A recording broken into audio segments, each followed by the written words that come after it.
ไม่สูงค่ะเมื่อได้เป็นวันที่22เดือนธันวาคมที่4ปี2026ในตอนในเฮาคำว่าถ่วมด้วยข่าวเงาเพศสภาวะค่ะเนาะในปี2026ในได้หันเลยว่าเพศสภาวะในมันเตอแฮงมาหลายตีหลายตั้งค่ะนะเพราะว่าไม่ก็ไม่ได้ไม่ว่าเพราะว่าฝนล่มลงมาก็มาได้มาว่าเพราะว่าหมาเข็บเนี่ยก็อะโลยโหใหญ่เด้อโหใหญ่ว่าเลยเจ้าเนี่ยเนาะอ่อนตั้งเปิ้นได้ก็เฮาคามาถ่วมด้วยตั้งปอดวันออกกลางเนาะได้เลยว่า เป็นข่าวง้าวดีเปิ้นอ่อนกันปักตาไปด้วยปยกอ่อนกันตกอกตกใจอยู่เฮ็ดจังได๋ค่ะนะย้อนก็เปิ้นว่าฝนเนี่ยมันมาแฮงปยกใกล้มาเนี่ยว่าไล่ฮู้ว่าดับตังเอาเมื่อพ้องวันที่11ต่อถึงวันที่13ปอกหนึ่งเห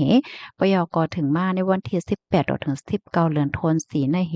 ละลายปื้นติในเมืองซาอุดิอาระเบียเหมือนจังหนังติเว้งหลงริยาดเว้งหลงซากะกาและตั้งปอตอนอันกัสซิมเนี่ยค่ะโฮบทบยาลุ่มเลี่ยงหลงพัดเข้าเนาะมีทั้งลมหลงฝนหลงแล้วก็หมากเห็บตกแหละจังได๋ตั้งนำตั้งหลายค่ะอ้อหมากเห็บที่อันตกลงมานั่นค่ะมันนำแห้งหนาอาลาเนาะตกลงมาเหนือปังหลายทรายลงนั่นน่ะค่ะถึงที่ซัมบ่เป็นสีขาวลงกว่าเสียงมดง่ายเหมือนเจิงหนังมวยโต๊กเฮ็ดจั่งเนี่ยพี่น้องจังหนังเฮาหันที่ในแคบหางแนวว่าแต่ว่าขาวลงกว่าเฮ็ดแด อันเต็มมันในเพราะว่าปังหลายทรายในเฮาค่ะได้หันได้ตาว่ามันแห้งแล้งมันไหม้มันร้อนเฮ็ดจั่งใดนั่นน่ะเนาะในใดก็หมายเข็บโรคพวกขาวกะเซ็งให้แหน่นะและบางทีบางตอนเหมือนจังหนังตีเมืองสากากานั่นก็มีหมากเข็บหลงโหยใหญ่เปใจในค่ะว่านะตกลงมามื้อเลียวกันตั้งฝนลมแล้วจั่งใดค่ะอ้อถึงที่ก้นวันก้นเมืองตั้งพอตอนป่นเปิ้นก็อ่อนกันตกอกตกใจตื่นตาตื่นใจมาเจอก็สะปอกโกเฮ็ดในข่าวแน่นะ เผอว่าฝนลงลงมาจังในเหย้าเนี่ยก็ซัมมีเปิงเป็นนำในกึ่งกลางโทมละหลายตีค่ะถึงตีตัดขาดเส้นตาสายต่างจังไหนอ้อตั้งฝ่ายผู้มีปนพรเขาเนี่ยก็ไล่สั่งให้โรงเรียนว่าจั่นจอมว่าจังเนี่ยปันขว้างให้ลวนเฮียนเขาได้อยู่ที่เฮิรนเสียวก็เฮียนตั้งออนไลน์โจเขา เปิดตาลองห่มลมหลอดเพเฮ็ดไหนอ้อ ลวงในจ่องมันแปลกเปิงห้าในค่ะเนาะตั้งฝ่ายลิเพียนตั้งฝ่ายฟิงฟ้าราศีเขาได้ก็หันถึงว่ามันปกติเนี่ยค่ะในปี2026ในย้อนว่ามันหาวแฮงปยกใกล้ๆเป็นกำๆเป็นเฮ็ดจังได๋ค่ะนะในปีในๆได้หันไลว่าระวังฝนล่มลงว่าหมาเข็บตกในแต่มันหาวแฮงเหลือเสมอละลายปีตีป่นมานั่นเต๊ะๆเฮ็ดจังได๋ค่ะเนาะบางทีในหมากเข็บหลงเนี่ยมันโหยใหญ่แห้งหนาอาลาค่ะ ฝนที่อันตกลงมาเนี่ยก็มันหนำมันแห้งเฮ็ดจั่งใดนั่นน่ะเนาะอิงเนอเปิงเป็นในแหวก็น้ำท่วมใหญ่ที่ในเว้งหลงริยาดจังเนี่ยในเหลืองเหลียวก้อยท่วมเป็นหลายปอกหลายกำเฮ็ดจั่งใดในก็มันเป็นสายงานเงาไล่อันใดว่าโอ้เพศสภาวะในมันเตอแฮงมาไหนอ้อหรือสินั่นก็มีป้าเปิงเป็นหนองน้ำในฝั่งหลายซ้ายเนี่ยค่ะอ้ออันนี้ก็จะเรียกว่าเป็นรองแปลกๆเปิงๆปยก็มีป้าต่างหางหลีเฮ็ดจั่งใดคะนะตั้งป้อตอนตั้งป้อตอนอันมีชื่อว่าอันกัสซิมเนี่ยค่ะมันเป็นหนองน้ำโจข้าวที่อันเกิดขึ้นว่าหลังเสฝนหลงตกลงมาแฮงเฮ็ดจั่งเนี่ยน้ำเนี่ยก็มันได้กว่าน้องไว้อยู่เพราะว่าอยู่ไกลๆเฮ็ดโดยเนี่ยก็ได้ง่ายเหมือนจังหนังหนองน้ำเนี่ยค่ะเอาห้ำอยู่ไว้เนินทรายเฮ็ดจังเนี่ยก้นหวานเขาเนี่ยก็อันกันเอาตั้งคือว่าสังว่าจังได๋ลงกว่าพายเลนว่าเนาะมาเจอก่อนกันกว่าเลนน้ำแหน่เอาเย็นเป็นเปิ้นตีแอวแหลตินันกว่าเสเหย่าในอ้อค่ะอันนี้ก็เป็นข่าวเงาตั้งพอตอนซาอุดิอาระเบียเฮ็ดจังไหนพี่น้องค่ะรับถอมยอหันเถิงจึงหือพองค่ะเมืองโกนโคงกลางลงในเดเป็นเฮือกว่าก็ห้วยเหย่าเด้อเนาะค่ะก็สืบไปด้วยกว่าเฮ็ดจังไหนค่ะนะตั้งวันเมืองเฮาก็เหมือนกันเนาะเมื่อกูปอกในค้อนง่อมเจอผู้ค้อนค่ะหือหมายเข้มว่าฝนว่ามันง่อมแห้งเนาะเมื่อเหลียวได้ก็มันก็แห้งจึงว่านั้นยาวอะลูกตีในเสมาถ่อมด้วยข่าวเงาแทงตอนหนึ่งอันนี้ซ้ำเป็นที่เมืองลาวค่ะ ล่มแล้งลงเขาตึกเคอเคินเยกวนหวานกวนเมืองใน2ปากเศร้าหาหลังในมื้อวันที่18ต่อถึงวันที่19เดือนธันวาคมที่4ปี2026ในตีในเปิ้นตีหวานพ่นไส้และดังหวานพ่นเหล้าค่ะล่มแล้งลงพัดเข้าค่ะเนาะตึกเคิกใส่เคินเยกวนหวานกวนเมืองในตั้งนำมันในก็มีอยู่ม2ปากเศร้าหาหลังค่ะ ดีวานพ่นไส้ในกุ้ยค่ะนะ1ปาก38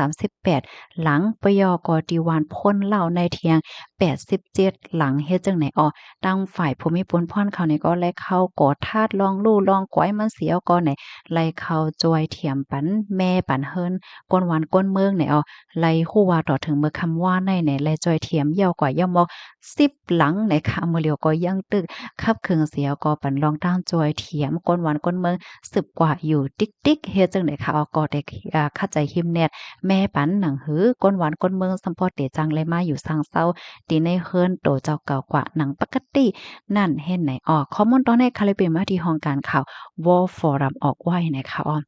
เพราะว่ามาหันข่าวเงาอันใดเนี่ยค่ะใส่หมอหอมตกใจนะคะนะพี่น้องเขาด้วยขอลังค่าเนี่ยมันเป็นกระเบิงค่ะเนาะตั้งปอตอนพี่น้องเขาข้องสังคะแนน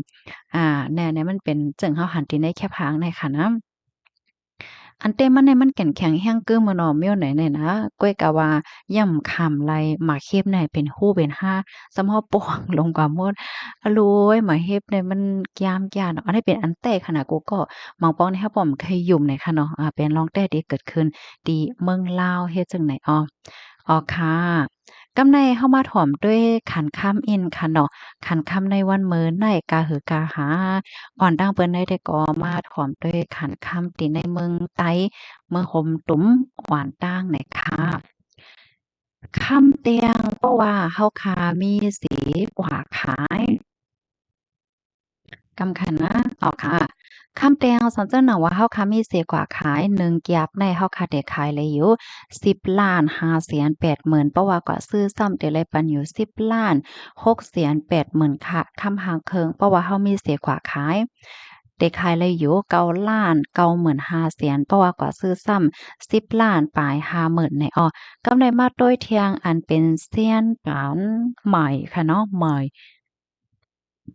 คำแดงเพราะว่าเฮาค้ามีเสกว่าขาย1แก้วไม่ได้ขายเลย10,400,000เพราะว่าก็ซื้อซ้ำ10,500,000คำหางเคิงเพราะว่ามีเสกว่าขาย1แก้วไม่ได้ขายเลยอยู่9,700,000เพราะว่าก็ซื้อซ้ำได้เลยปันอยู่9,880,000นะคะอ้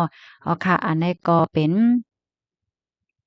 ขันค่ำที่ในเมืองใต้เมืองโฮมตุ่มค่ะกำในเฮาค้ามาด้วยขันค่ำที่ในเมืองไทยค่ะเนาะเพราะว่าเฮาค้ามีเสียกว่าขายคำแตงในนะ1หวานในแต่ขายเลยอยู่72,000เฮง4ปากเพราะว่ากว่าซื้อซ้ำ72,000เฮง6ปากคำหางเคิงป้อมีเสียกว่าขาย1หวานในแต่ขายเลยอยู่71,000เฮง9ปาก48เพราะว่ากว่าซื้อซ้ำแต่เลยปันอยู่73,000เฮง4ปากว่าจังไหนค่ะอันนี้ก็เป็นขันคำที่ใน เมืองไทยว่าจั่งไหนอ้อกำในเฮาคามาด้วยขันแลกเงินอีกหนึ่งค่ะเนาะขันแลกเงินไทยนี่แหละเนาะเฮาว่าเนาะเป้าเหมือนจังหนังพี่น้องใครอยู่ไว้ดีเมืองไทยสิได้แลกเงินได้เพราะว่าพี่น้องใครอยู่ที่เมืองไทยสิเดี๋ยวเงินไทยเขาก็แลกเงินมาเนาะ1ได้ได้แลกปันอยู่7.75ค่ะว่าเพราะว่าลูกดีเงินจาดเงินมานเหี่ยวก็ได้แลกเงินไทยซ้ำไหน1ในพี่น้องค่ะเด้แลกไหล7.55 บาทในอันนี้เป็นคันแลกเงินเนาะกำในเฮาค่ะมาด้วยเงินแขค่ะป้อเหมือนจังหนังว่าพี่น้องเฮาค่ะเอาตังเงินมาเสียดีกว่าแลกเงินแขแหน่จึงอ่า1งหยวนได้ค่ะเนาะ1หยวนได้พี่น้องเฮาค่ะได้ไล่อยู่6ปากปลาย7เนี่ยค่ะเนาะได้ไล่อยู่6ปากปลาย7เพราะว่าพี่น้องเฮาค่ะจะว่าเนาะ6ปากปลายอ้อค่ะอันนี้ก็เป็นเงินหยวนเนี่ยค่ะเนาะ ก็เหมือนจั่งหนังว่าพี่น้องเฮาค่ะมีเงินหยวนแฮกว่าแลงเงินมานใน1หยวนได้เต็ดละอยู่6ปากปลาย7ค่ะเพราะว่าเพราะเหมือนจั่งหนังว่าเอาเงินมานให้กว่าเอาเงินหยวนซ้ำ1หยวนในพี่น้องค่ะได้เลยปันอยู่6ปาก23ได้ค่ะเนาะอะโลกวางกว่าเซ็งมดเหี่ยวได้ขนาดพี่น้องค่ะจ่องกวางกว่าหัวขาวใส่หมอหอมเฉพาะกวางกว่าเซ็งมดได้มันได้เลยว่าจั่งหาคันแลกเงินในมันเหมือนจั่งว่า เพราะว่าเอาเงินมานก่อนแลกเงินหยวน5เอาเงินหยวนมาแลกเงินมาน5นี่สิมันขันมันก็มันเปิงกันเฮ็ดจั่งใดนั่นน่ะเนาะอ๋อค่ะลองตั้งมันได้แต่ก็เป็นไว้เฮ็ดจั่งใดยาวหน่อยค่ะนะอ๋อค่ะยินจมูกก็ที่รับถอมปันแห้งค่ะอ้อหมอยสุงค่ะ